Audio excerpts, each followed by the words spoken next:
എല്ലാവർക്കും പിപ്പീസ് ഹൗസിലേക്ക് സ്വാഗതം.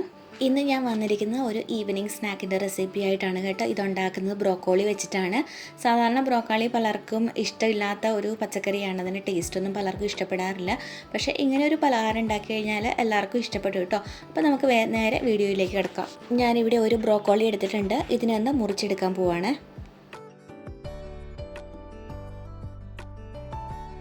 ഇതിൻ്റെ തണ്ട് മുറിച്ച് മാറ്റിയിട്ടുണ്ട്. ഇനി ഇതിനകത്തുനിന്ന് ഈ സ്നാക്ക് ഉണ്ടാക്കാൻ ആവശ്യമുള്ള അത്രയും മുറിച്ചെടുക്കാം.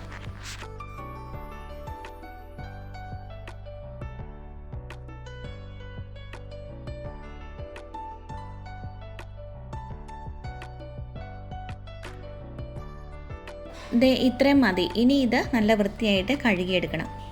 ഇനി ഇതിനെ ചെറിയ കഷ്ണങ്ങളാക്കിയിട്ട് മിക്സഡ് ജാറിലേക്ക് ഇട്ടിട്ട് ഒന്ന് കറക്കിയെടുക്കണം. മൊത്തം കൂടെ ഒരുമിച്ചിട്ട് കുത്തി ഇടരുത് കേട്ടോ. അപ്പോൾ ശരിക്കും അരിഞ്ഞ് കിട്ടുകയില്ല. കുറച്ച് ഇട്ടിട്ട് ഞാനിത് രണ്ട് പ്രാവശ്യമായിട്ടാണ് അടിച്ചെടുക്കുന്നത്.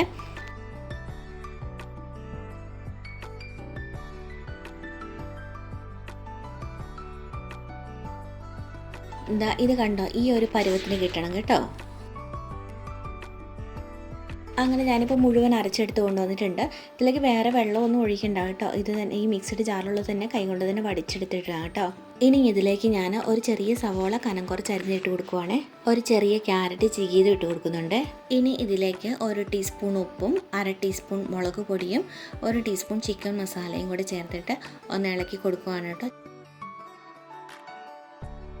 എന്നിട്ട് എന്താ ചെയ്യണമെന്ന് വെച്ച് കഴിഞ്ഞാൽ ഒരു തവി കടലമാവ് ഇട്ട് കൊടുത്തിട്ട് ഒന്ന് ഇളക്കി കൊടുക്കുന്നുണ്ട്. അപ്പോൾ ഇത് ഇട്ടിട്ട് ഇളക്കിയിട്ട് നോക്കണം ഇത് വല്ലാതെ കുഴഞ്ഞിരിക്കുവാണോ എന്ന്. അപ്പോൾ ഞാനിത് ഒരു തവി ഇട്ട് കഴിഞ്ഞപ്പോൾ നല്ലോണം കുഴഞ്ഞിരിക്കുമായിരുന്നു. പിന്നെ ഒരു തവിക്കടുത്ത് 1/4 തവി ഇട്ടിട്ട് ഒന്നുകൂടെ കുഴച്ചു. അപ്പോഴും ഒരു നല്ലപോലെ കുഴഞ്ഞിരിക്കുകയായിരുന്നു കേട്ടോ. അതുകൊണ്ട് ഒരു 1/2 തവിയും കൂടി ഇട്ടിട്ട് ഒന്നുകൂടെ കുഴച്ചെടുത്തു. അപ്പം പാകത്തിനായി കിട്ടി കേട്ടോ. പിന്നെ ഒത്തിരി മാവ് ഇട്ട് കൊടുക്കരുത്. ഒത്തിരി മാവ് ഇട്ടിട്ടുണ്ടെങ്കിൽ ഒരു സോഫ്റ്റ്നെസ് കിട്ടത്തില്ല ഈ പലഹാരത്തിന്.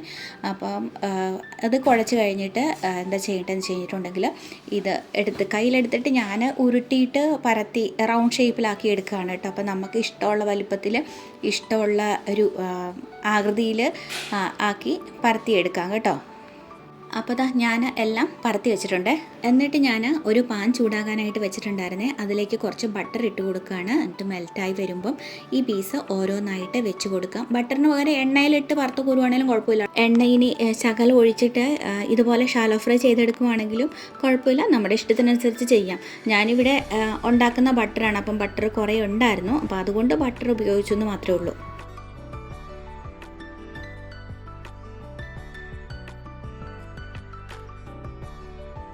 എന്നിട്ട് ഒരു സൈഡ് ഒന്ന് നല്ലപോലെ മൊരിഞ്ഞു കഴിയുമ്പോൾ മറിച്ചിട്ട് കൊടുക്കാവേ. 2 സൈഡ് മൊരിഞ്ഞു കഴിയുമ്പം വാങ്ങിയെടുക്കാം. ചായയുടെ കൂടെ കഴിക്കാൻ പറ്റിയ ഒരു അടിപൊളി പലഹാരമാണിത് കേട്ടോ. സോസ് കൂട്ടി കഴിക്കാനും നല്ല ടേസ്റ്റാണ്. അപ്പോൾ ഇനി ആരെങ്കിലും കടയിൽ പോകുമ്പോൾ ബ്രോക്കോളി കണ്ടാൽ മറക്കണ്ട, വാങ്ങിക്കോ, ഇതുപോലെ ഉണ്ടാക്കിക്കോ.